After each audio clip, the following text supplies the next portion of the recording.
Dans les écoles plus petites, quand on fait du sport d'équipe, c'est pour s'affirmer, c'est pour vivre ensemble et c'est pas que pour avoir 15 à la fin du trimestre, quoi. Tu as beaucoup fait le lien entre le sport et la santé mentale. Est-ce que toi tu penses de tout ça? On sait que la violence, elle est digitale, donc elle est plus anonyme et virulente. Donc c'est vrai que le sport, on le retrouve dans les milieux carcéraux. Aujourd'hui, il y a des individus qui sont en marge de la société et par le sport, par la boxe, on évolue et on réinsère des gens. Pour moi, c'est vraiment un levier important. Et Est-ce que tu dirais que le sport est thérapeutique? le sport est thérapeutique, il y a du handisport qui permet de briser cette fracture. C'est pas pour dire vous faites quelque chose de différent de nous, c'est juste pour dire venez avec nous, on fait la même chose. Le sport rassemble, quoi.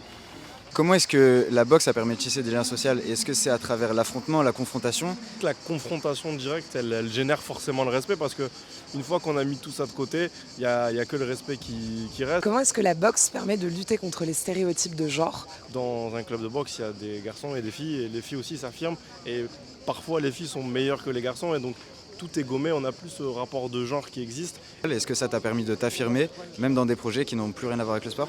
Et s'il n'y avait pas le sport autour de ça, j'aurais jamais pu me retrouver ici, j'aurais jamais pu prendre la parole devant du monde, être écouté. La boxe, c'est pas uniquement des idiots qui se tapent et on peut être ambassadeur d'idées qui vont plus loin que le sport.